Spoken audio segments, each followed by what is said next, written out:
హల్లెలూయా, దేవునికి స్తోత్రం. ఇదిగో మరొకసారి మన్నా మనకు ద్వారా మరోసారి మీ దగ్గర రావడానికి, మీ కొరకు ప్రార్థించడానికి, మరో సందేశాన్ని మీకు వినిపించడానికి ప్రభు ఇచ్చిన అవకాశాన్ని బట్టి ప్రభువును స్తుతిస్తూ ఉన్నాను. ప్రతిరోజు రాత్రి 12 గంటలకి మన్నా మనకు పోస్ట్ చేస్తున్నాం కదా, మరి వీక్షిస్తున్నారా? మీలో చాలామంది ఈ కార్యక్రమాన్ని చూసి ఆనందిస్తున్నారు, ఆశీర్వదించబడుతున్నామన్నారు. కానీ మీరు లైక్ చేయడం లేదు. మరి ముఖ్యంగా మీలో చాలామంది సబ్స్క్రైబ్ చేసుకోవడం లేదు. అందుకే మా వ్యూవర్స్లో సగానికి సగం మంది సబ్స్క్రైబ్ చేసుకోకుండానే 50% వ్యూ చేస్తూనే ఉన్నారు రెగ్యులర్గా. మరి మీకు తెలియకపోతే ఎవరైనా అడగండి, సబ్స్క్రైబ్ చేయండి. అక్కడ గంట ఉంటుంది, మీరు దాన్ని నొక్కండి. ఎప్పటికప్పుడు మీకు అప్డేట్స్ వస్తాయి. అంతేకాకుండా ప్రతిరోజు మీరు ప్రోగ్రాం చూసిన తర్వాత మీకు నిజంగా ఆశీర్వదకరంగా ఉంటే లైక్ బటన్ని నొక్కండి. అంతేకాదు, మరి ఎవరికన్నా షేర్ చేశారా? దేవుని వాక్యం ఊరకనే మీకు అందుతుంది, మరి అనేకులకు మీరు అందించినట్లుగా అవకాశం కలుగుతుంది. ఒక పాపిని ప్రభు దగ్గర నడిపించడం, నరకంలో నుండి ఒక వ్యక్తిని దేవుని వారసుడిగా చేయటమని బైబిల్ చెప్తుంది. కాబట్టి లైక్ చేయండి, షేర్ చేయండి. సబ్స్క్రైబ్ చేసుకోకపోతే డాక్టర్ జైపాల్ యూట్యూబ్ పేజ్ని సబ్స్క్రైబ్ చేయండి. మరి ఈరోజు ఉడా థియేటర్లో, వైజాగ్లోని సిరిపురం జంక్షన్లో ఉన్న గురజాడ కళాక్షేత్రంలో చాలా ఉద్యోగ సభలు జరిపించాం. అలాగే ఉడా థియేటర్లో కూడా గెట్ టుగెదర్లు జరిపించాం. 2017 సంవత్సరంలో జరిగిన గెట్ టుగెదర్లో ఇవ్వబడిన వర్తమానాన్ని నిన్న ఒక భాగం మీరు విన్నారు. రెండవ భాగాన్ని ఈరోజు విందాం.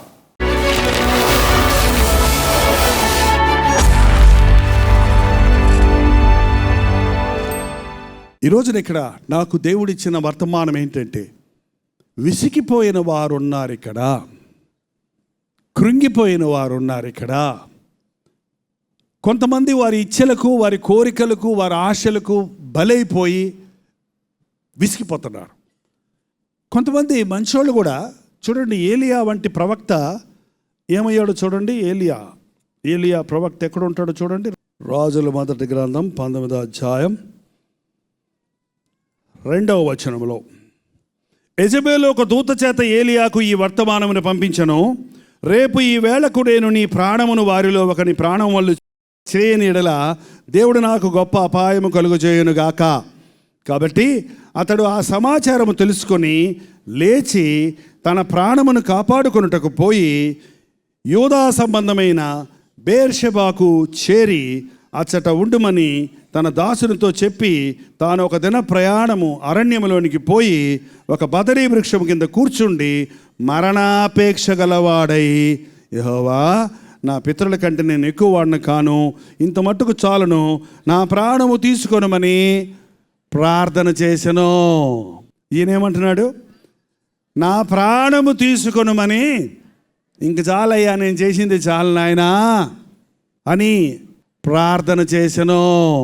యెజెబెలు అనే ఒక స్త్రీ, ఏంటి, చాలా జాగ్రత్తగా ఉండండి మా సహోదరులు. మిమ్మల్ని అందరినీ దెలీలాలతో, యెజెబెలుతో నేను పోల్చడం లేదు. మీరందరూ చాలా ధన్యురాండ్లు, యోగ్యురాండ్రు, జ్ఞానవంతురాండ్లు, గుణవతి అయిన వారు అని అనుకుంటున్నాను. ఏంటంటే, గుణవతి అయిన భార్య తన భర్తకు కిరీటము, సిగ్గు తెచ్చినది ఎముకలకు కుళ్ళ పెట్టేస్తుందంట. క్యాన్సర్ వచ్చేస్తుంది మీ ఆయనకి. ఆ క్యాన్సర్ కాదు, నీ మాటల క్యాన్సర్. ఏంటండి, యోగ్యురాలుగా ఉంటే నీ భర్త రాజుగా ఉంటాడు. ఆయన రాజు అయితే నువ్వెవరవే? చాలామంది స్త్రీలు తెలియటల్లా. నీ భర్త రాజు అయితే నువ్వెవరో చెప్పు. మీ భర్త డాక్టర్ అయితే నువ్వెవరవే? డాక్టర్ అమ్మగారు. మీ భర్త పాస్టర్ అయితే పాస్టర్ అమ్మగారు. పంతులు అయితే పంతులమ్మ గారు. ప్రెసిడెంట్ అయితే ప్రెసిడెంట్ అమ్మగారు. అబ్బా, నీ భర్తను శిరస్సుగా నీవు గౌరవిస్తే నీ గౌరవం రైజ్ అవుద్దండి. చాలామంది భర్తను ఈనపరుచుకుంటారు. బయట వాళ్ళ దగ్గరికి వెళ్ళి భర్త గురించి చెప్పుకుంటారు. చెప్పకండి అలాగా. మీ బాధలు దేవుని దగ్గర చెప్పండి, లేకపోతే దేవుని సన్నిధిలో ప్రార్థించే దైవజనుల దగ్గర చెప్పండి. నువ్వు ప్రార్థన చేయి, నువ్వు విశ్వాసంతో ప్రార్థన చేయి, దేవునికి చెప్పు. నీ భార్య సంగతి దేవునికి చెప్పు, నీ భర్త సంగతి దేవునికి చెప్పు. దేవుని సన్నిధిలో నువ్వు ప్రార్థించు, దేవుడు అద్భుతాన్ని జరిగిస్తాడండి. మా అమ్మగారు మా నాన్నగారి రక్షణ కొరకు 12 సంవత్సరాలు ప్రార్థన చేశారు. ఎంతకాలం? 8 మంది పిల్లలను పుట్టేశాం మేము. ఇంకా మారలే ఆయన. ప్రార్థన చేస్తూనే ఉంది ఆమె 12 సంవత్సరాలు. నాయనా నువ్వు మారయ్యా అని నాకు చెప్తే చాలేమ్మా, నాన్న చూడు జాలీగా తింటున్నాడు, తాగుతున్నాడు, తిరుగుతున్నాడు, ఆయనేమో జాలీగా ఉన్నాడు, నువ్వెప్పుడు ప్రార్థన ముసుకేసుకుని ఏడుతూ ఉంటావు, దేవుడు లేడు, దెయ్యం లేడు, ఇష్టం వచ్చినట్టు బతకడమే అనేవాడిని. అంటే అమ్మందో రోజు నాన్న మారతాడయ్యా, ఆయన మారితే నేను మారతానులే అన్న. ఎలాగ మారను అనుకోని నాకేం తెలుసు. కానీ అమ్మ ప్రార్థన 12 సంవత్సరాల తర్వాత ఒకరోజు అద్భుతంగా ప్రాణం విసిగి చచ్చిపోదామని వెళ్ళిపోతున్నాడు మా నాన్న సముద్రంలో పడి కాకినాడలో. ప్రాణం విసిగిపోయింది. తాగి తందనాలు దొక్కేవాడు, క్లబ్బులకు వెళ్ళేవాడు, డిప్యూటీ ఎగ్జిక్యూటివ్ ఇంజనీర్గా పనిచేసేవాడు, ఆఫీసర్గా పనిచేశాడు. రాత్రంతా ఆఫీసర్లతో క్లబ్లో చీట్ల ప్యాక్ ఆడేవాడు. బ్రాందీలు విస్కీలు తాగి పడిపోతుంటే తీసుకొచ్చి జీపులో ఇంట్లో పడేసిపోయేవాళ్ళు. ఎప్పుడు ఇంట్లో గొడవ గందరగోళం కింద ఉండేది. ఆయనకి జీవితంలో విరక్తి పొందిందండి. అందరూ చెప్పారు 8 మంది పిల్లలయ్యా, ఏంటి నీ బతుకయ్యా, మార్చుకోయ్యా. ఎంత చెప్పినా, ఎంత విసికిచ్చినా 8 మంది పిల్లల్ని చూసుకుంటూ 8 మంది పిల్లల్ని కంటే ఎక్కువ విసికించే భర్తనట్ట భరించిందో మా అమ్మ. కానీ నాకు మాత్రం మా అమ్మకు చేతులు ఎత్తి మొక్కాలు అనిపిస్తుంది. వెళ్ళిపోయిందిలేండి పరలోకం, ఇప్పుడు లేదు ఇక్కడ. అలాంటి తల్లిని నేను ఇంకెక్కడో చూడలేదండి. ఎంత ఓర్పు. అమ్మగారింటికి పోతాను అనేది కాదు, నేను అమ్మగారింటికి వెళ్ళిపోతాను, మా నాయనకి వెళ్ళి చెప్పుకుంటాను, లేకపోతే మా అన్నకి చెప్పి తన్నిస్తాను నిన్ను, లేకపోతే ఇడాకులు ఇచ్చే నాకు వద్దు నువ్వు, ఇలాంటివన్నీ చేయలేదండి అస్సలే. ఎప్పుడు ఇల్లు వదిలిపెట్టిపోయేది కాదు. బాధలు వచ్చినా అలాగే ఏడ్చుకుంటా మోకాళ్ళ మీద పడేది. కానీ ఆమె కన్నీటి ప్రార్థన ఆయన్ని మార్చిందండి. ఎంతగా మారారంటే ఆత్మహత్య చేసుకొని వెళ్ళిపోదాం అనుకునేవాడు ఇలాంటి మీటింగ్ జరుగుతుంటే చూసి, సరే ఇక్కడ యేసు ప్రభు వాళ్ళు ప్రార్థన చేస్తే చచ్చిపోతే మోక్షం వస్తుంది అని ప్రార్థన చేయించుకొని చచ్చిపోదామని వచ్చాడట లోపలికి కూడా రాలా. లాస్ట్లో కూర్చున్నాడు, వచ్చాట అక్కడ. ఏంటంటే కళ్ళన్నీ ఎర్రగా ఉన్నాయి, తాగే ఉన్నాడంట అప్పుడు. అసలు అక్కడ కూర్చుంటే నేరుగా వచ్చేస్తుంటే అక్కడ ఉన్నవాళ్ళు ఆపారంట, కూర్చోండి అయిపోయాక చేస్తారు ప్రార్థన అంటే. కూర్చున్నాడంట. అయిపోయిన తర్వాత నేరుగా ముందుకు తీసుకొస్తే నేను చచ్చిపోదాం అనుకుంటున్నాను, ప్రార్థన చేయండి అన్నాడంట. పైగా చచ్చిపోవటం ఎందుకు తమ్ముడా, ఏమైంది నీకు అని అడిగాడు ఆ దైవజనుడు. ఏమైంది నీకు? నేను చచ్చిపోవాలంతే, ఇప్పుడు చచ్చిపోతాను, నువ్వు ప్రార్థన చేస్తే తొందరగా వెళ్ళిపోయి చచ్చిపోతాను. ఏమైంది? భార్య పిల్లలు లేరా? 8 మంది పిల్లలు ఉన్నారు, భార్య ఉంది. ఏంటండి ఉద్యోగం లేదా? గజెటర్ ఆఫీసర్ని. ఆస్తులు లేవా? ఆ ఇల్లులు పొలాలు ఉన్నాయి. మరి ఏమయ్యా, ఎందుకు నువ్వు చచ్చిపోవాలి? నాకు సమాధానం లేదు, నాకు నెమ్మది లేదు, నేను విసిగిపోయాను, నా జీవితం సరిలేదు. మోకరించి ప్రార్థన చేద్దామని దైవజనుడు ప్రార్థన చేశాడు. 12 సంవత్సరాల అమ్మ ప్రార్థన, దైవజనుడు చేసిన 2 నిమిషాల ప్రార్థన పరిశుద్ధాత్మ కార్యమైన హృదయంలో జరిగిందండి. అప్పుడు ఆయనకు 40 సంవత్సరాల వయసు, నాకు 18 సంవత్సరాల వయసు. మంచి యవ్వనంలో ఉన్నాను నేను నా ఇష్టానుసారంగా పోవడానికి. కానీ మా నాన్నని నేను కళ్ళారా చూశాను. గ్రాడ్యువల్ చేంజ్ కాదు, నెక్స్ట్ డేనే ఆయన ఇంటికి వచ్చినట్టు చేసేది ఏంటి, ఇంట్లో ఉన్న సినిమా పుస్తకాలు, బ్రాందీ బాటిళ్ళు, చీట్ల పేకలు, సినిమా బొమ్మలు అన్నీ తీసుకొచ్చి కుప్పేసి నొప్పేసి అంటించేశాడండి. 10 బైబిళ్ళు కొనుక్కొచ్చి ప్రతి ఒక్కరికి ఇచ్చాడు. అందరూ చర్చికి వెళ్ళాలి, పిల్లలందరిని తీసుకొని చర్చికి వెళ్ళాడు. సాయంత్రం అయితే ఆయన క్లబ్కి పోయేవాడు, నేను సినిమా పోయేవాడిని. 2 రోజులు మారాడేమో మా నాన్న. 3వ రోజు పోడేంట్రా నాయన, నన్ను పోనివ్వట్లేదే అని గదిలోకి తొంగి చూస్తే మా నాన్న మోకాళ్ళ మీద కూర్చున్నాడు, ఏడుస్తూ ఉన్నాడు, కళ్ళెమ్మటి నీళ్ళు గారుతూ ఉన్నాయి, ముక్కులేమట కారుతూ ఉంది. బైబిల్ ఎదురుగుండా పెట్టుకున్నాడు. తండ్రి నాయనా, నా పాపాలు నా జ్యేష్ఠ కుమారుడి మీద పడినవకయ్యా, ఆ జ్యేష్ఠ కుమారుడు నీ సొత్తయ్యా, జైపాలు సేవ చేయాలయ్యా అంటే నాకు కోపం వచ్చింది. నువ్వు 40 ఏళ్ళు అన్నీ తిని తాగి చూసి పడి లేచి ఇప్పుడు నువ్వు మారి, నేను ఇంకా ఇప్పుడు నువ్వు మీసాలు వస్తున్నాయి, నేను ఇంక ఇందులో పడలేదు, అందులో పడలేదు, ఆ పాపం చేయలేదు, ఈ పాపం చేయలేదు, అది తాగలేదు, ఇది తాగలేదు, ఏం చేయలేదు, ఇంకా ఇప్పుడే లైట్గా స్టార్టింగ్లో ఉన్నాను, ఇంకా అప్పుడే నన్ను మారమంటావా, అప్పుడే నన్ను సన్యాసం పుచ్చుకోమంటావా అని భలే కోపం వచ్చి 3 నెలలు మా నాన్నని దేవుణ్ణి భలే వ్యతిరేకించానండి. కానీ ఆయన కన్నీటి ప్రార్థన, క్రీస్తు యొక్క కల్వరి ప్రేమ, అంతకంటే నేను ఎక్కువ పోరాడలేకపోయాను. నన్ను దేవుడు మార్చాడు 3 నెలలు తిరగకుండా. దేవుడు అద్భుతంగా తన మెల్లని స్వరాన్ని వినిపింపజేసి సిలువ దర్శనాన్ని చూపించి నన్ను రక్షించాడు. 1971 సంవత్సరం ఫిబ్రవరి 15వ తారీఖు రక్షించబడాను. ఆ రోజు నుంచి ఈ రోజు వరకు యేసు ప్రభువును నేను హత్తుకున్నాను. చెప్పేది ఏంటంటే, మీరు ఒక స్త్రీ తన కుటుంబాన్ని కట్టుకోగలదండి, కూల్చుకోగలుగుతాం. కొంచెం కష్టం వచ్చిందనో, భర్తతో భేదం వచ్చిందనో, లేక భర్త మారలేదనో, పరిస్థితులు సరిలేవనో మీరు బయటకు వెళ్తే కుటుంబం మరింత భ్రష్టమైపోద్ది. చాలామంది భర్త సరిలేడని తల్లిగారింటికి వెళ్ళి కూర్చుంటాడు, ఆ భర్త అంతకంతగా చెడిపోతాడు. అప్పుడైనా కొంచెం భయపడుతూ తాగుతాడు, నువ్వు లేకపోతే నీ ఇష్టం వచ్చాడు తాగుతాడు. అంతకుముందు తప్పుడు పనులు చేస్తుంటాడు, నువ్వు లేకపోతే పరాయి స్త్రీని తీసుకొచ్చి ఇంట్లోనే పెడతాడు, పాపం చేస్తాడు. ఎప్పుడు వదిలిపెట్టద్దు, ఇల్లు వదిలిపెట్టద్దు. నీ ఇల్లు అది, నీ ఇల్లు, నీ భర్త, నీవు ఆ ఇంటికి రాడివి, నీవు అధికారివి, నీకు సగం భాగం ఉంది, నీ అధికారం ఉంది నీ భర్త మీద, నీ కుటుంబంలో నీకు యోగ్యత ఉంది. 12 సంవత్సరాల ప్రార్థన తర్వాత మా నాన్న అమ్మ మారిన తర్వాత మా బ్రతుకులో నేను చూశానండి, వాళ్ళు ఎట్ట అయిపోయారంటే, అంతకుముందు ఎప్పుడు చూసిన గొడవలుండే ఆ కుటుంబంలో నాన్న మారిన తర్వాత అమ్మని ఎట్ట ప్రేమించాడంటే, మా అమ్మ పేరు చిలకమ్మ అండి. చిలక అంటాడండి, ఏమండి అంటదండి, షూ పట్టుకురా అంటది. పాపం ఆమె నడవలేకపోయినా షూ పట్టుకొచ్చి వేస్తుంది దానికి. చిలక అన్నం తెరిపించవా అంటే, ఈ ముసలమ్మకి ముసలోడికి అన్నం తెరిపిస్తుందండి. మాకు భలే కోపం వస్తుంది, ఏంటబ్బా నాన్నకి మరి అంత సాకరి ఉండయ్యా నాయనయ్యా బతుకంతా బాధ పెట్టి నాయన. కానీ ఎంతకాలం నిండు వృద్ధాప్యంలో ఇద్దరు ప్రభు సన్నిధికి వెళ్ళిపోయారు, 1-2 సంవత్సరాల తేడాలో. కానీ ఒకరినొకరు ఒక్క నిమిషం కూడా ఇడిచిపెట్టని వారిగా మారిపోయారు. అంత ప్రేమ బంధం వారిద్దరి మధ్య వచ్చిందండి. ఈ భర్త మారడు, ఈ భార్య మారదు, ఈ కుటుంబం బాగుపడదు అనుకోకండి. విరిగిన కుటుంబాలను కట్టగలిగిన వాడు మన యేసు ప్రభువు.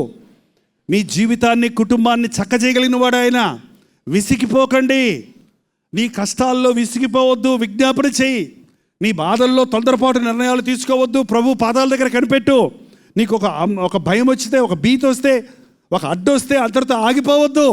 యెజబెలు మాటలు విని ఎంత గొప్ప ప్రవక్త నీ ప్రాణం తీసేస్తారంటే, నువ్వేంటి నా ప్రాణం తీసేది, నేను దేవుని చేతుల్లో ఉన్నానని చెప్పడానికి బదులు అప్పుడే గొప్ప కార్యం చేశాడు. ఆకాశం నుంచి అగ్ని దింపాడు, అబద్ధ ప్రవక్తలందరినీ అంతం చేశారు. ఇంత గొప్పగా దేవుణ్ణి మహింపరిచిన వాడు ఒక స్త్రీ మాటలకి భయపడిపోయి ఏంటంటే దూరంగా పారిపోయి బదరీ వృక్షం కింద కూర్చొని, నేను చేసింది చాలే, నా ప్రాణం తీసుకో. ఏంటండి, మన ప్రాణం తీసుకోమని దేవుని అడగక్కర్లా. ఎప్పుడు కావాలో అప్పుడు ఆయన మన ప్రాణాన్ని తీసుకుంటాడు. ప్రాణాన్ని కాదు, మనల్ని తీసుకుంటాడు. ఎవరిని తీసుకుంటాడు? మన ప్రాణం పోయినప్పుడు మనం ఎక్కడ ఉంటాం తెలుసా మీకు? నరకంలోనా? మన ప్రాణం పోయినప్పుడు మనం ఎక్కడ ఉంటామండి? ఉంటే నరకంలో, లేకపోతే ఉంటే పరలోకంలో. లేకపోతే మీరు ఎప్పుడైనా ఆలోచించారా, మీరు చచ్చిపోతే పరలోకం వెళ్తారా, నరకం వెళ్తారా? అందరికీ పరలోకం వెళ్ళాలని ఆశే, కానీ పరలోకం వెళ్తారా? అది గొప్పడే అనుమానం. ఏంటండి, మనం అనేక శ్రమలను పొంది దేవుని రాజ్యమునకు చేరాలి అని దేవుని వాక్యంలో, నేనే మార్గమును జీవమును సత్యమును అన్నాను, నా ద్వారా తప్ప ఎవడు తండ్రి వద్దకు రాలేడు. మీరు పరలోకం మీద మనసు పెట్టండి. దేవుడు దేనికి శిల్పియు నిర్మాణకుడై ఉన్నాడో దాని కొరకు కనిపెట్టాడు అబ్రహాము. ఆస్తి కలిగిన వాడు ఏర్పైకి ఆస్తిని ప్రేమించలేదు ఆయన. గుడారాల్లోనే నివసిస్తూ యాత్రికుడిగా, ప్రయాణికుడిగా ఉండి పరలోకం మీద దృష్టి ఉంచాడు. మీరు క్రీస్తుతో పాటు లేపబడిన వారైతే పైనున్న వాటి మీదనే కానీ భూ సంబంధమైన వాటి మీద మీ మనస్సు పెట్టుకొనకడి. భూమిలో ఉన్నాయి, మనం అనుభవించవచ్చు, ఉపయోగించుకోవచ్చు, కానీ పాపంలో అనుభవించడం కాదు. సామానులు, దేవుడిచ్చిన సృష్టి, దేవుడిచ్చిన ఆహారం, దేవుడిచ్చిన వస్త్రాలు, దేవుడిచ్చిన ఇల్లు వాకిళ్ళు మంచిది, కలిగి ఉందాం, సమృద్ధి కలిగి ఉందాం, కానీ మన మనస్సు వాటి మీద పెట్టకూడదు.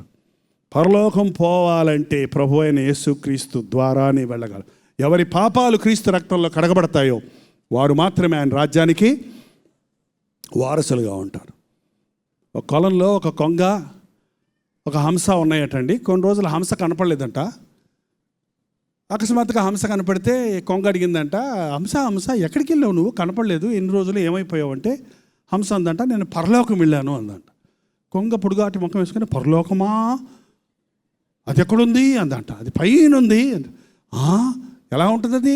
అది ఎంత బాగుంటుందో, బంగారు వీధులు, అక్కడ ఎంత వెలుగు, అక్కడ ఆకలి లేదు, దప్పిక లేదు, అక్కడ యేసుప్రభు ఉంటాడు, అక్కడ ఎంతో ఆనందంగా ఉంటుంది, అక్కడ తెల్లగా దగదగలాడుతుంది, అక్కడ ముత్యాలు నవరత్నాలతో ఆ భవంతులు ఉన్నాయి, ఎంత అందంగా ఉందో, బంగారు వీధులు ఉన్నాయి అన్నీ చెప్తుంటే, ఏంటి అంటున్నావు, నువ్వు కూడా వస్తావా అందంట. నువ్వు చెప్తే చూస్తుంటే రావాలని ఉంది, కానీ మళ్ళీ కానీ ఏంటి, అక్కడ బురద మట్టలు ఉంటాయా అని అడిగిందంట. ఏంటండి, బురద చేపలు పిల్ల చేపలు అక్కడ ఉంటాయా? కామ్స్ అందంట. అరే అక్కడ ఆకలి లేదు, దప్పిక లేదు, మురికి లేదంటే బురద మట్టలు, బురద నీళ్ళు, చెరువులు ఉంటాయి అక్కడ, ఏమి లేవు, బురద మట్టలు ఉండవు, చేపలు ఉండవు అక్కడ అందంట. చేప నీసు గబ్బు ఉండదు అంటే కొంగ ఏమని తెలుసా? అట్టయితే నేను రానులే పో అందంట. అట్టయితే నేను రాను. ఏంటంటే పరలోకం వెళ్తారంటున్నారు, మరి అక్కడ సినిమాలు ఉంటాయా, టీవీలు ఉంటాయా, సెల్ ఫోన్ ఉంటుందా కనీసం మనకి ఇస్తాడా? ఉండవు, ఏముండవు. మరి వస్తావా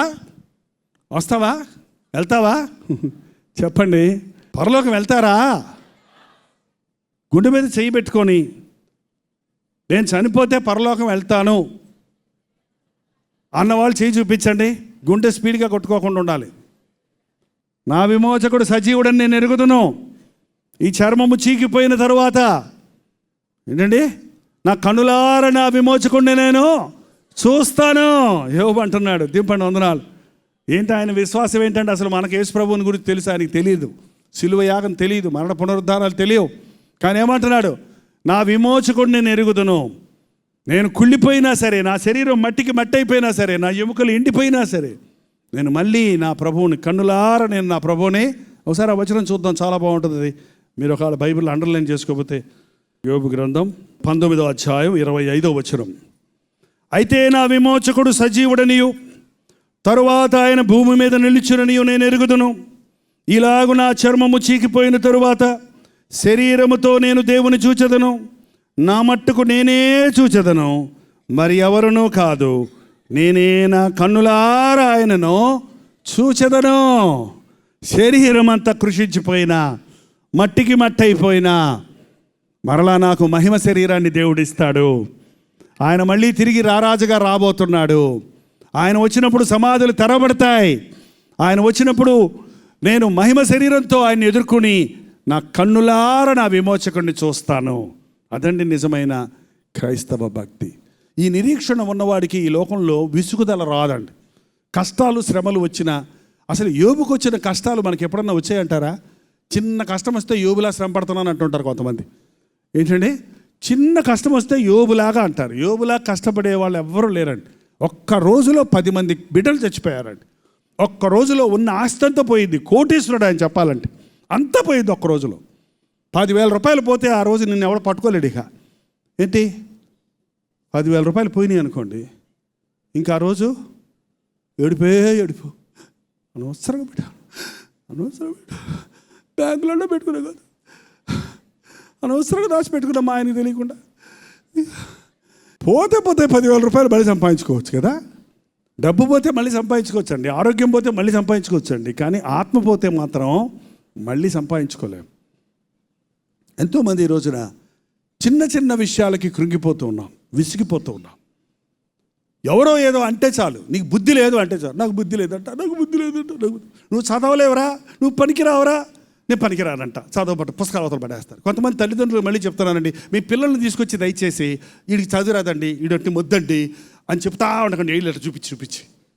నేను వాళ్ళ ముఖం చూస్తుంటాను, పాపం వాళ్ళ ముఖంలో ఎలా అయిపోతుంటుందంటే టట్ అయిపోతుంది. నేను వాళ్ళకి సపోర్ట్ చేస్తాను, మీకు సపోర్ట్ చేయను. నీకు చదువు వచ్చు కదా నాయన, బాగా చదువుతావు కదా. అవును అంకుల్. ఏంటండి, పిల్లలు ఎదురుగుండా వీడికి ఈ జబ్బు ఉంది, వీడు బుర్ర సరిగా పనిచేయదు, వీడికి క్యాన్సర్ ఉంది చెప్పొద్దండి, దయచేసి చెప్పకండి. ఇది వాళ్ళు ఎదురుగుండా చెప్పి వాళ్ళని కృంగదీయొద్దు. కృంగిన వాళ్ళని లేవనెత్తమని అన్నాడా యేసుప్రభు? కృంగిన వాళ్ళని అణిచివేయమన్నాడా చెప్పండి? మీ బిడ్డలు వీడు ఎక్కువ అల్లరి చేస్తాడండి అంటుంటారు కొంతమంది. పిల్లలు అల్లరి చేయకపోతే పెద్దవాళ్ళు అల్లరి చేస్తారు. ఏంటండి, ఈ పిల్లల్ని పట్టుకోలేకపోతున్నామండి అంటే, వాడు ఎట పట్టుకుంటావు? వాడు శుభ్రంగా తిన్నాడు, ఆరోగ్యంగా ఉన్నాడు, వాడికి ఎక్సర్సైజ్ కావాలి, జిమ్ చేసుకుంటున్నాడు. వాడు ఎప్పుడు పడుకునే ఉన్నాడంటే వాడికి ఏదైనా జబ్బు అయి ఉంటుంది, లోపల అరగకుండా ఉంటుంది, అందుకని మొత్తం పడుకొని ఉంటాడు, బుర్ర పని చేయట్లేదు అనమాట వాడికి. వాడు చక్కగా ఆరోగ్యంగా ఉన్న పిల్లవాడు ఎగురుతుంటాడు. వాడి సరైన ఛానల్లో వాడి ఫోర్స్ పెడితే, కొంతమంది బిడ్డలకు చురుగ్గా ఉంటారు, వాళ్ళు ఆ చురుకుదనాన్ని సరిగ్గా మలిచితే వాళ్ళు గొప్ప వాటిని సాధిస్తారు. కృంగదీసేవారిగా ఉండొద్దండి. పిల్లల్ని కృంగదీసేవాళ్ళు చాలామంది ఉన్నారు ఈ రోజుల్లో. బిడ్డలు చదువుకుంటున్నప్పుడు ఒక్కసారి ఏదన్నా ఫెయిల్ అయితే, నువ్వు చదవరా, దౌర్భాగ్యుడా, నేను అనవసరంగా ఫీజు కట్టానురా, నువ్వు గేదెలు కాసుకపోరా ఇటండి అని తిడితే, ఆ పిల్లలు చదువుకోవాలనే ఆశ పోయి మొత్తానికే గేదెలు కాసే కాదు, జేబులు దొంగలు అవుతారు వాళ్ళు అంతే. కృంగదీయొద్దు, కృంగిపోవద్దు, ఇతరుల మాటలు విని కృంగిపోవద్దు. నా ప్రాణం తీసుకో అని ప్రార్థన చేస్తున్నాడు. ఏంటది ఆ ప్రార్థన? నా ప్రాణం ఇయ్యి అని చెయ్యాలి. నా ప్రాణాన్ని దయచేసి దర్శించు నాయనా. ఈ రోజున చాలామంది కృంగిపోతున్న సమయాలలో ఇంక నా బతుకొద్దు, ఎందుకు వచ్చిన బతుకు, ఇంక నేను చచ్చిపోతా, నేను ఉండటం వల్ల ఎవరికి ప్రయోజనం అనే మాటలు చాలా చోట్ల వింటుంటామండి. దయచేసి నీ భర్త పరస్త్రీ వ్యామోహంలో ఉంటే ఇక నా దగ్గరకు రాడు, నేను చచ్చిపోతాను అనుకోవద్దు. నీ భర్త మధ్యలో వచ్చిన వాళ్ళు మధ్యలోనే పోతారట. ఒకవేళ ఎవరితోనైనా ఆకర్షితుడై ఎవరితోటైనా ఉంటే నువ్వు నమ్మకమైన విశ్వాసిగా ప్రార్థిస్తే నీ భర్తను పరస్త్రీ వ్యామోహం నుంచి విడిపించి నీ వద్దకు తీసుకుని వస్తాడు, నీ కుటుంబాన్ని కడతాడు. ఎంతోమంది కుటుంబాలను ఈ రోజున అలా కట్టాడు. చచ్చిపోతాననే మాట మీ నోట రానివద్దు. మనసులో ఎవరికైనా ఈ కొత్త పాట వినబడింది ఎప్పుడైనా? చచ్చిపో చచ్చిపో చచ్చిపో చచ్చిపో చిచి చచ్చిపో చిచి చచ్చిపో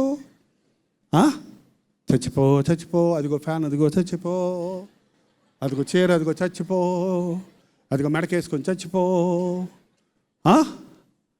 ఏంటండి పెద్ద పెద్ద ఏదో పల్లెటూరు వాళ్ళు ఫ్యాన్కి చీర వేసుకొని చచ్చిపోతే అది వేరేలాగా ఉంది. పెద్ద పెద్ద ఎడ్యుకేటెడ్ సినిమా యాక్టర్లు ఏంటంటే అన్నీ తెలిసిన వాళ్ళు కూడా పల్లెటూరు లాగా ఫ్యాన్కి ఉరేసుకొని చచ్చిపోవటం ఏంటి? ఇది ఒక ఫ్యాన్ దెయ్యమా, చీర దెయ్యమా? ఫ్యాన్ చీర దెయ్యమా? సాతాను మనల్ని చంపలేడు. ఒక విషయం మీరు గుర్తుపెట్టుకోండి ఎప్పుడు కూడా. మన ప్రాణం తీయడానికి సాతానుకి అధికారం లేదు. కానీ నీ ప్రాణాన్ని విసికించి నిన్ను నీవు చంపుకొనితోటి చేస్తుంది అది. అర్థమవుతుందా? దేవుడి కోసం పనిచేసేవాళ్ళే కావాలి చావడానికి. ఏలియా గొప్ప దైవజనుడు. ఆకాశం కురవకూడదంటే 3 సంవత్సరాలు వర్షం కురవకుండా చేశాడు. కురువు అంటే వర్షం కురిసింది. అంత గొప్ప దైవజనుడు ఒక స్త్రీ మాట విని చచ్చిపోతాను, ఇంకా చాలు, నాకు అక్కర్లా. చూసారా, ఈ రోజున అనేకులకు ఈ దెయ్యం పట్టిందండి. ఏం దెయ్యం అది? మరణాపేక్ష. 10th క్లాస్ ఫెయిల్ అయిందంట ఒక అమ్మాయి. ఎందుకే నీ బతుకు, చావరాదా అందంట వాళ్ళ అమ్మ. అంతే, ఆ పెళ్ళి వెళ్ళిపోయి నూతులు దూకేసింది. పల్లెటూరులో నూతులు దూకి చచ్చిపోయింది. చచ్చిపోయిన తర్వాత గుండె బాదుకొని ఏడుతుంది, నేనే చావమన్నానయ్యో. ఏంటండి నీ చావు, నువ్వు చావరా? ఊతపదాలు అయిపోయినాయి కొంతమందికి. మీ నోట్లో నుంచి చావు చస్తా అని 2 మాటలు రానివ్వకండి. ఇది సాతాను ఉపయోగించే బలమైన ఆయుధం.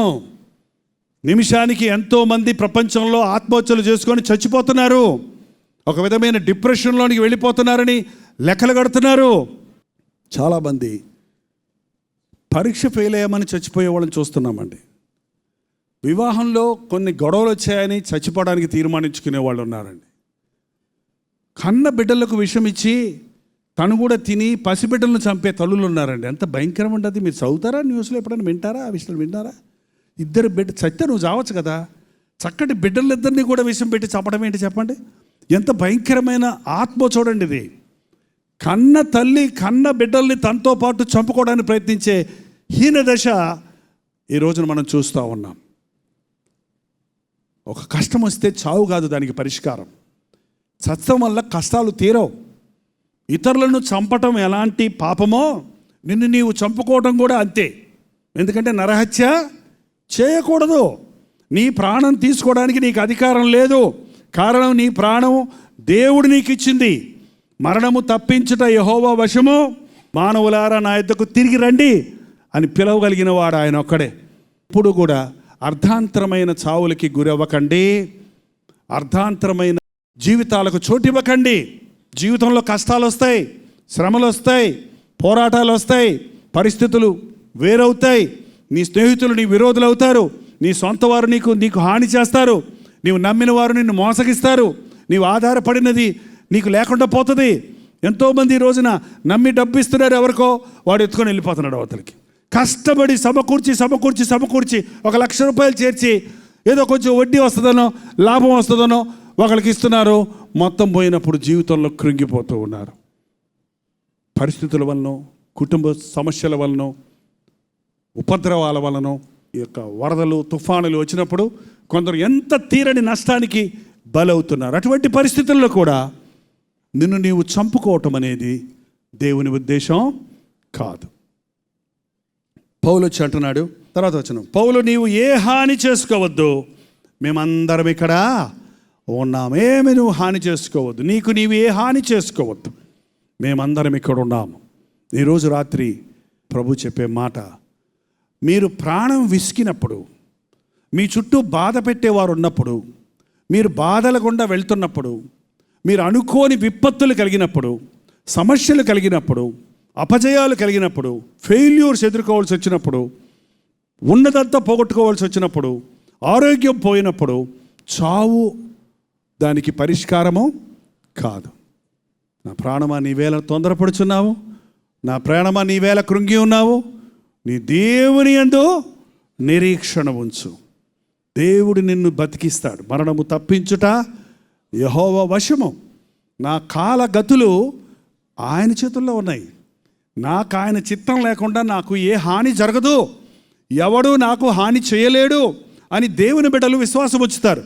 నీవు పాపం వల్ల తెచ్చుకున్న శ్రమలైనా, పాపం వల్ల తెచ్చుకున్న విసుగుదలైనా, పాపము సంతోషం మొదటగా సంతోషం ఇచ్చినట్టు ఉంటుంది కానండి, అది మన ప్రాణం తీస్తుంది, మనల్ని విసిగిచ్చేస్తుంది, మనల్ని బానిసలుగా చేసేస్తుంది. ఒకటే మార్గం, నీ బాధల్లో ప్రభు పాదాల దగ్గరికి వస్తే, ఆయనకు మొరపెట్టుకుంటే, ఆయనకి ప్రార్థన చేస్తే, నీకు సమస్యలు కలుగు చేసేవారిని నీకు సహాయకులుగా మారుస్తాడు. నీకు తలపోటు అనుకున్న వాళ్ళని నీకు ప్రయోజకులుగా చేస్తాడు. మనుష్యులను మార్చగలిగిన వాడు ఆయన, పరిస్థితులు మార్చగలిగిన వాడు ఆయన, నీ జీవితంలో వెలుగు రేఖలను పుట్టించగలిగిన వాడు ఆయన, కీడును కొట్టివేసేవాడు ఆయన. ఎవరాయన? ఎవరాయన? నా యేసు ప్రభు. ఎవరాయన? నా యేసు ప్రభు. పొద్దునే లేచిన వెంటనే, అబ్బా ఇవాళ ఇన్ని పనులు ఉన్నాయి, అబ్బా ఇన్ని అదులు కట్టాలి, బిల్లులు కట్టాలి, అబ్బా ఇవాళ ఆడొస్తాడు ఎవరితో మాట్లాడాలి అని బాధపడుతున్నప్పుడు నా యేసు ప్రభు నాకు తోడున్నాడు. రోజున లేచిన వెంటనే, ప్రభువా ఈరోజు ప్రతి సమస్యను ఎదుర్కొనే శక్తిని దయచేయి, బలాన్ని దయచేయి, విశ్వాసం దయచేయి, సహనము దయచేయి అని నువ్వు ప్రార్థన చేసుకొని దినచర్య ప్రారంభించావంటే ఆ రోజు నీ జీవితంలో చేయనదంతా సఫలమవుతుంది. నీ శత్రువులు నీ మీద 10 దారుల నుంచి పరిగెత్తుకుంటూ వచ్చినా నిన్ను చూసి వాళ్ళు తోక ముడుచుకొని వేరు వేరే దారుల్లో పారిపోతారని దేవుని వాక్యం చెప్తుంది. ఒకటే ఈ రోజున మనకు నేర్పించే పాఠం, మన సొంత ప్రయత్నాలతో మన ఇష్టానికి గురైనప్పుడు మనం తొందరలు తెచ్చుకుంటున్నాం, విసిగిపోతున్నాం.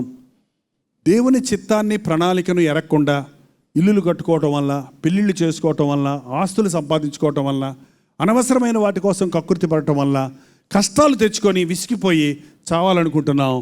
కానీ నీవెప్పుడైతే నీ మార్గాలు సరిచేసుకుంటావో, నీ తప్పుల కొరకు పశ్చాత్తాపడి విడిచిపెట్టి ప్రభువుని రక్షకుడిగా అంగీకరిస్తావో, నీ బాధలో నీ వెట్టి స్థితిలో ఉన్న తిరిగి వస్తే ప్రభువుని నా యొద్దకు వచ్చి వారిని ఎంత మాత్రమో తోసివేయను.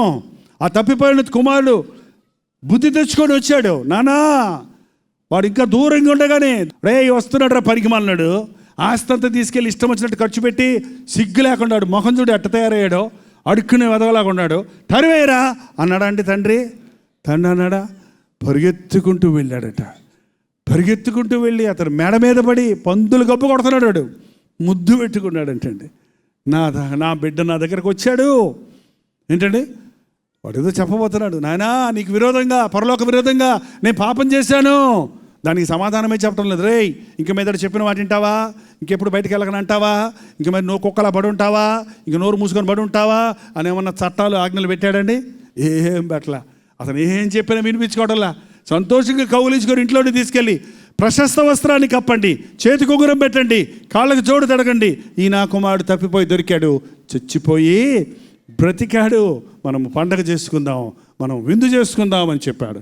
ఈ రోజున పరలోకంలో సంతోషం కలగాలంటే తప్పిపోయిన వారిమైన మనం, జారిపోయిన వారిమైన మనం, విసిగిపోయిన వారిమైన మనం ప్రభు వైపు తిరిగితే, పశ్చాత్తాపడితే దేవుడు సహాయం చేస్తాడు.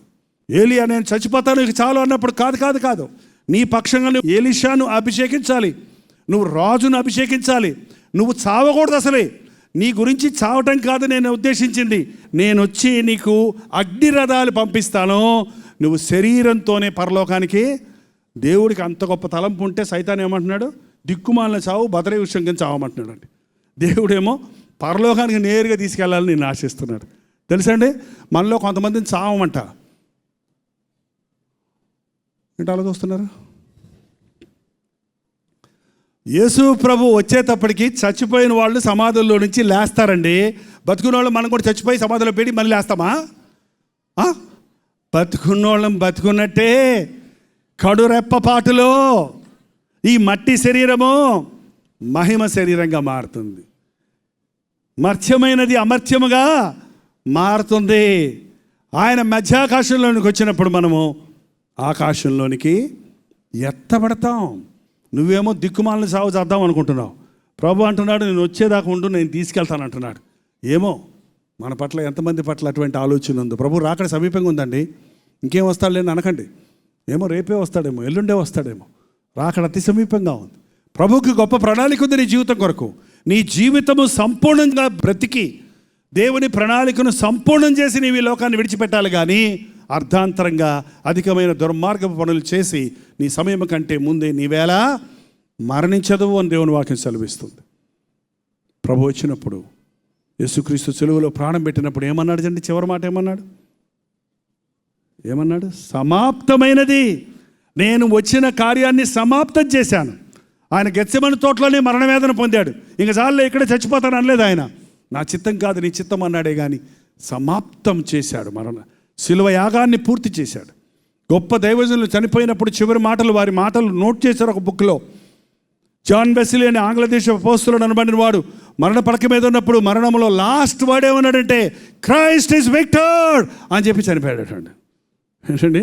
డిఎల్ మూడి అనే భక్తుడు ఆయన కళ్ళు మూసేటప్పుడు ఆహా నా పట్టాభిషేకము దినము అని చెప్పి కళ్ళు మూసేదంట. అదిగో రారాజు కనపడుతున్నాడు, సింహాసనం కనపడుతుంది, ప్రభు తన కిరీటంతో నన్ను అభిషేకిస్తున్నాడు అని చూస్తూ తన జీవితాన్ని సంపూర్ణంగా జీవించి టీవీలు రేడియోలు ఏమీ లేకుండా ఆ రోజుల్లో 1,000,000 మందికి సువార్తను చెప్పిన దైవజనుడు సంతోషంతో ప్రభుని ఎదుర్కొన్నాడు. నీ కోట్ల ఒక ప్రణాళిక ఉంది. అర్థాంతంగా నీ బిడ్డలు విడిచిపెట్టి చావాలను, మధ్య వయస్కులో నువ్వు చావి దిక్కుమాలిన వాడిగా ఉండాలని, నిన్ను నమ్మిన వారిని దుఃఖంలో ముంచాలని దేవుని ఉద్దేశం కానే కాదు. నిన్ను సంపూర్ణమైన జీవితాన్ని ఇవ్వాలని ఆశపడుతున్నాడు. కష్టం వచ్చిందని, కన్నీరు వచ్చిందని, బాధ వచ్చిందని, సమస్య వచ్చిందని ఆగిపోవద్దు. ఆధ్యాత్మిక జీవితంలో కృంగిపోవద్దు. అంతరాత్మలో విరక్తి చెందొద్దు, విసిగిపోవద్దు. చావాలని అసలు అనొద్దు. హల్లెలూయా. నేను చావను, బ్రతికి నా దేవుని కార్యాలు వివరించదను. ఈరోజు ఒక్కసారిగా మనందరం కూడా ఈ మాట చెబుదాం. నేను చావను, బ్రతికి నా దేవుని కార్యాలు వివరిస్తాను. అందరు చెప్పాలి. ఎవరన్నా మిమ్మల్ని చావరాదా అంటే ఈ మాట చెప్పండి. నేను చావను, నేను బ్రతికి దేవుని కార్యాలు వివరిస్తాను. నేను చావను, నేను మళ్ళీ రాసి పాస్ అవుతాను. నేను చావను, మళ్ళీ పోయి నేను ఇంటర్వ్యూలో సెలెక్ట్ అవుతాను. నేను చావను, మళ్ళీ ఇంకో వ్యాపారం చేసి మళ్ళీ లాభం సంపాదించుకుంటాను. నేను చావరాదా? నేను చావను, నా భర్తను ప్రార్థన చేసి మార్చుకుంటాను. ఏంటండి చెప్తారా? చెప్పేవాళ్ళందరూ లేచినప్పుడు ప్రార్థన చేసుకుందాం. నా మట్టుకైతే బ్రతుకుట క్రీస్తే, చావైతే పరలోకం. చచ్చెవడు నరకానికి పోకుందుము గాక, చనిపోతే పరలోక రాజ్యంలో ఉందుము గాక. ప్రభు పిలిచినప్పుడు మనం వెళ్తే పరలోకంలో ఉంటాం, మన ప్రాణాన్ని మనం తీసుకుంటే నరకంలో ఉంటాం. జాగ్రత్త. కళ్ళు మూసుకోండి, ప్రార్థన చేద్దాం. యేసయ్యా నీకు వందనాలయ్యా, నీవే జీవాధిపతివయ్యా, మరణాన్ని జయించిన మృత్యుంజయుడవు నాయన. ఈ లోకంలో నేను కన్ను మూస్తే పరలోకంలో కళ్ళు తెరవాలయ్యా. అట్టి జీవితం కొరకు నన్ను సిద్ధపరచు నాయన. నాకు ఇచ్చిన ఈ విలువైన జీవితాన్ని సంపూర్ణంగా నేను జీవించి, సంతోషంతో నేను జీవించి ఆశీర్వాదకరంగా ఉండడానికి సహాయం చేయను ఆయన. ప్రతి ఒక్కరు నోరు తెరిచి ప్రార్థన చేద్దాం. ఇప్పుడు కానీ మరెప్పుడు కానీ ఇంతవరకు ఒకవేళ నీ కష్టాలు లేవేమో, రేపు కష్టం వచ్చినా కూడా, రేపు ఎటువంటి ఇబ్బందులైనా కూడా ఎటువంటి ఆలోచనకు చోటు ఇవ్వద్దని ముందుగానే దేవుడిని హెచ్చరిస్తున్నాడు. ఈ రాత్రి దేవునితో చెబుదాం. ప్రభువా, నువ్వు నాకు కావాలయ్యా, నీతో నేను జీవిస్తానయ్యా. యుగ యుగాలు తరతరాలు ఆ పరలోకంలో జీవించే జీవితం నాకు కావాలి నాయన. ఈ లోక సంబంధమైన కష్టాలు నష్టాలు లెక్క చేయక పైనున్న వాటి మీద నా మనసు పెట్టడానికి సహాయం ఇచ్చేయి. ప్రతి ఒక్కరూ ప్రార్థన చేద్దాం. నీ కీడు మేలుగా చేసేవాడు ఆయన, నీ శాపాన్ని ఆశీర్వాదంగా మార్చేవాడు ఆయన, నీ ఇబ్బందిని సమృద్ధిగా చేసేవాడు ఆయన, నీ కన్నీరు తుడిచేవాడు యేసు ప్రభు. చనిపోవద్దు. నీకోసం నాకు గొప్ప తలంపులు ఉన్నాయి, నీకోసం నాకు గొప్ప ప్రణాళిక ఉంది. నిన్ను అనేకులకు ఆశీర్వాదకరంగా చేయాలని నేను ఆశిస్తున్నాను. నిన్ను దీవిస్తాను, నిన్ను అభివృద్ధి పరుస్తాను అని ఈరోజు మరొక్కసారి ప్రభు మనకు అభయం ఇస్తున్నాడు. నమ్మండి యేసయ్య మాటలు, నమ్మండి యేసయ్య మాటలు. ఎటు పోవాలో తెలియని పరిస్థితులుంటే యేసు వైపు చూడు. సాతాను నీ చుట్టూ మూసివేసిన నీ పైనున్న క్రీస్తు వైపు నీవు చూడడానికి నీకు అవకాశం ఉంది. పైనున్న వాటి మీద నీ మనసు పెట్టు. నీ బ్రతుకులో ఈ రోజే కాదు, ఏ రోజు కూడా నేను చస్తాను అనే మాట రాకుండా, నువ్వు చావు అనే దూషణ లేకుండా, దేవుడిని స్తుతిస్తూ, దేవుడి యందు విశ్వాసం ఉంచుచు, అన్ని పరిస్థితుల్లోనూ దేవుడిచ్చే విడుదలను పొందినట్లుగా, పరలోక రాజ్య వారసుడుగా, వారసురాలుగా ఉండినట్లుగా దేవునికి నిన్ను నీవు సమర్పించుకో. నోరు తెరిచి ప్రార్థన చేద్దాం. పరిశుద్ధుడా, ప్రేమగల తండ్రి, ఈ ఆవరణలో కూడి వచ్చిన నీ బిడ్డలను చూడయ్యా. నీతో నిబంధన చేసుకుంటున్నారు చూడయ్యా. నేను చావను, నేను బ్రతికి నా దేవుని కార్యాలు వివరిస్తాను. నేను ఈ లోకంలో కన్ను మూస్తే నా పరలోక రాజ్యంలో నా ప్రభు సన్నిధిలో ఉంటాను అన్న ధైర్యాన్ని మాకు దయచేయను ఆయన. నా మట్టుకైతే బ్రతుకుట క్రీస్తే, చావైతే పరలోకం, చావైతే లాభం అన్న జీవితాలు మాకు దయచేయను ఆయన. తండ్రి, నరణము తప్పించుట యెహోవా వశమన్నావు. సాతాను ప్రేరేపణకు లొంగి మాకు మేము హాని చేసుకోకుండా నువ్వు తప్పించే దేవుడు అని గుర్తించడానికి సహాయం చేయను ఆయన. ఏలియాను తప్పించి అగ్ని రథాలు పంపించి ఆకాశానికి ఆరోహణమైనట్లుగా చేసిన దేవా, త్వరలో దూతలతో, దేవదూతలతో, పరిశుద్ధులతో మేఘారుడివై రాబోతున్న నిన్ను ఎదుర్కొనే కృపలను మాకు దయచేయము నాయన, మాకు దయచేయము నాయన. ఈ లోకము దుర్మార్గమైన లోకమయ్యా, ఇది పాపలోకము నాయన. ఎక్కడ చూసినా పాపమే నాయన, ఎక్కడ చూసినా దౌర్జన్యమే నాయన, ఎక్కడ చూసినా మోసాలు, అబద్ధాలే ప్రభువా, ఎక్కడ చూసినా వ్యభిచారాలు తండ్రి, మానభంగాలు నాయన. తండ్రి, ఇలాంటి నీచమైన లోకంలో నీ కొరకు బ్రతకడానికి మాకు శక్తి దయచేయ్యా. ఈ లోకంలో బ్రతకలేక విసిగిపోతున్నామయ్యా, ఇటువంటి అన్యాయస్తుల మధ్య ఉండలేక విసిగిపోతున్నామయ్యా.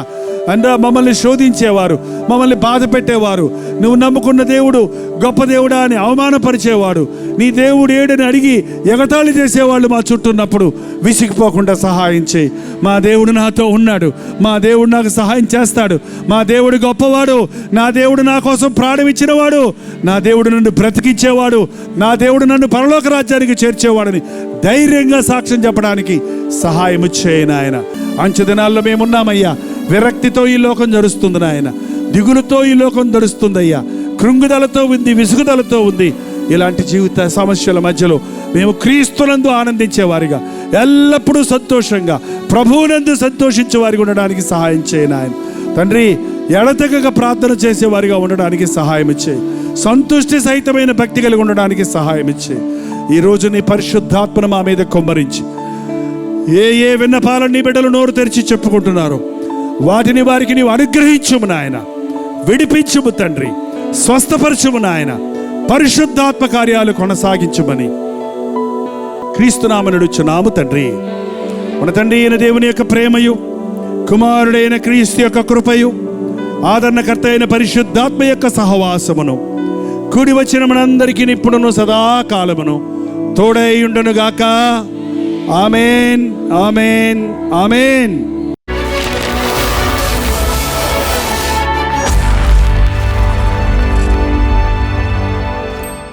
మీరు విన్న వర్తమానం మీకు ఆశీర్వాదకరంగా ఉంటే వెంటనే లైక్ చేయండి. అంతేకాకుండా 954041 నెంబర్కి ఒక వాట్సాప్ మెసేజ్ కానీ వాయిస్ మెసేజ్ కానీ పంపించండి. మీ పేరు, ఊరు, అలాగే మీ prayer burdens and praise reports కూడా, మీ ప్రార్థన అవసరతలు, దేవుడు చేసిన మేళను గురించి 954041 నెంబర్కి ఇప్పుడే ఒక వాట్సాప్ మెసేజ్ పంపించండి, లేకపోతే వాయిస్ మెసేజ్ పంపించండి. ఫోన్ చేయకండి, ఎత్తలేకపోతున్నాం. లేకపోతే njpaul@gmail.com అనే ఈమెయిల్ ఐడికి మెయిల్ చేయండి. మీ ప్రార్థన అవసరతల కొరకు ప్రభు సన్నిధిలో ఉంచి ప్రార్థిస్తున్నాం. అనేక రెట్లు మీరు ఆశీర్వాదం పొందాలని, అన్ని విధాలా మీరు దీవించబడాలని మీ నిమిత్తమై దేవుని సన్నిధిలో విజ్ఞాపన చేస్తున్నాం. మరి మీకు తెలుసు కదా, ప్రతిరోజు మన్నా మనకు అనే కార్యక్రమం, అంతేగాక ప్రతిరోజు 6:30కి కల్వరి ప్రతిధ్వని అనే కార్యక్రమం మా మూవీస్లో 6:30 నుంచి 7 గంటల వరకు ప్రసారం అవుతుంది. మరలా సాయంకాలం 7 గంటలకి శుభవార్త ఛానల్లో, 8 గంటలకి ఆరాధన ఛానల్లో టీవీ కార్యక్రమాలు ప్రసారమవుతున్నాయి. అలాగే 8:30 నుంచి 10:30 వరకు లైవ్లో ప్రతిరోజు ప్రార్థన వాక్యం ధ్యానిస్తూ ఉన్నాం. మరి మీరు వీక్షిస్తున్నారా? ఆ విషయాన్ని తెలియచేయండి. www.jaypaul.org అనే వెబ్సైట్ని దర్శించండి. మరి అనేక విషయాలు మీకు తెలుస్తాయి. తెలుగులోనే కాకుండా తమిళ్, హిందీ, మలయాళం, బెంగాలీ, ఒరియా అనేక భాషల్లో కల్వరి దర్శనం కార్యక్రమాలు ప్రసారమవుతున్నాయి. ఇవన్నీ ప్రభు రాకడ వరకు కొనసాగించాలని ప్రయత్నిస్తున్నాం. ఇటువంటి కష్ట దినాల్లో ఇటువంటి పరిచర్యకు మీరు కూడా మీ సహకారాన్ని అందించాలని ఆశిస్తే ఆన్లైన్ ద్వారా లేక DDMOS ద్వారా మీ విరాళాలు పంపించవచ్చు, లేకపోతే గూగుల్ పే ద్వారా కూడా మీ విరాళాలు పంపించవచ్చు. మీరు పంపే కానుకలన్నీ నమ్మకంగా టీవీ పరిచర్యకి మాత్రమే వాడుతున్నాం. అనేక రెట్ల ప్రతిఫలం మీకు రావాలని ప్రభు సన్నిధిలో మీ పక్షంలో విజ్ఞాపన చేస్తున్నాం. ఉచితమైంది మళ్ళీ తెలుసుకుందాం. అంతవరకు దేవుని మహాకృప మీకు తోడైండును గాక.